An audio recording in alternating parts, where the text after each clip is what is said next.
Netflix's animated musical The Twits ended with a surprising twist, as the protagonist Bisha chooses to free the villains after defeating them. The movie brings Roald Dahl's classic 1980 tale to the screen for the first time, following Netflix's acquisition of the Roald Dahl Story Company in 2023. Directed by Phil Johnston, Todd Kunjan DeMong, and Katie Shanahan, this 1 hour and 42-minute film features the voices of Johnny Vegas, Margot Martindale, Maitreyi Ramakrishnan, and Ryan Lopez. The movie delivers a thought-provoking message about empathy and revenge, exploring key themes of family and imagination. The story follows the world's nastiest couple, Mr. and Mrs. Twit, as they build a disgusting amusement park called Twitlandia. When two orphans, Bisha and Bubsy, arrive, they discover the Twits' cruel secrets, including their use of magical creatures called Muggle-Wumps. If you're wondering how it all wraps up, here's a full breakdown of the Twits' ending explained. How did Bisha and Bubsy free the Muggle-Wumps in the Twits? The Netflix movie starts with Pippa, a grasshopper, narrating the story to her son. Mr. and Mrs. Twit are a cruel, prank-loving married couple who hate everyone, including each other. The only thing they love is their amusement park, Twitlandia, a disgusting place they built with dirty mattresses and junk. Meanwhile, we meet Bisha, a 12-year-old orphan, and her best friend Bubsy, a younger orphan who's about to be adopted. They live at an orphanage run by the overly nice, or let's say timid, Mr. Napkin. After seeing a commercial for Twitlandia, Bubsy wishes to visit before his adoption. But when the park opens, it's immediately shut down for being dangerous, being structurally unsound, and stinking of rancid hot dog meat. The Twits take revenge by stealing a liquid hot dog meat truck and dumping it into the water supply. This causes a flood of disgusting meat juice across the town of Tripperot. This act completely ruins Bubsy's chance of being adopted, as the couple who wanted him blames the orphanage's contaminated water.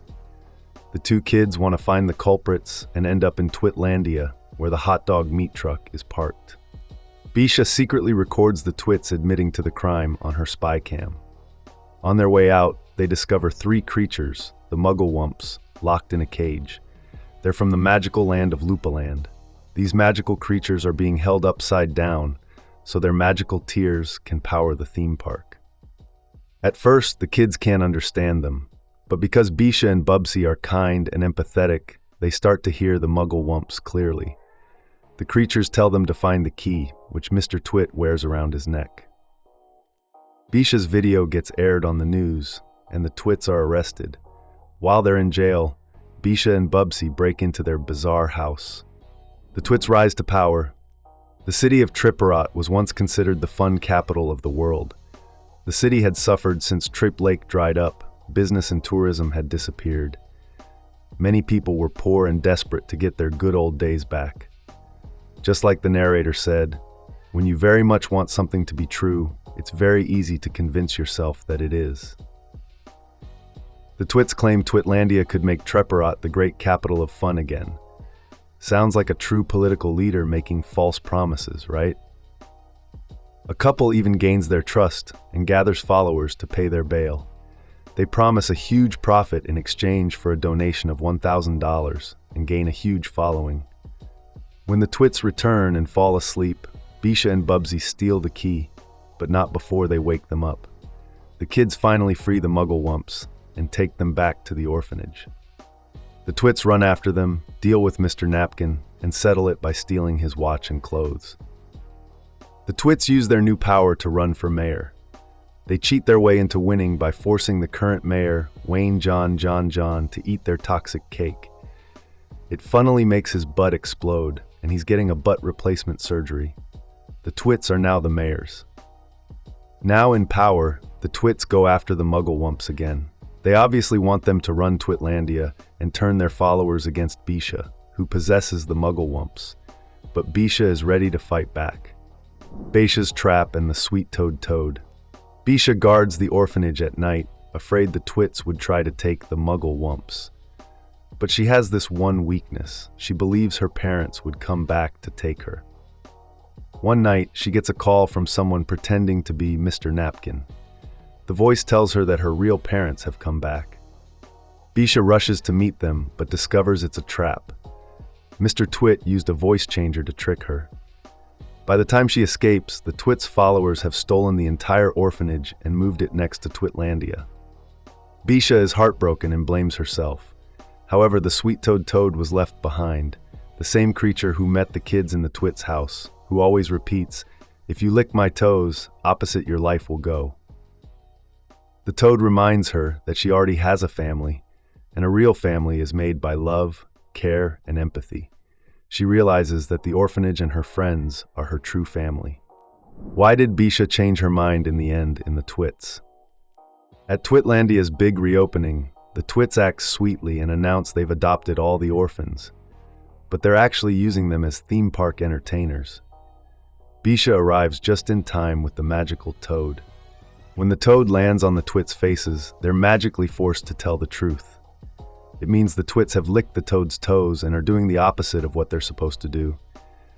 They admit to scamming everyone and wasting all the money on fireworks.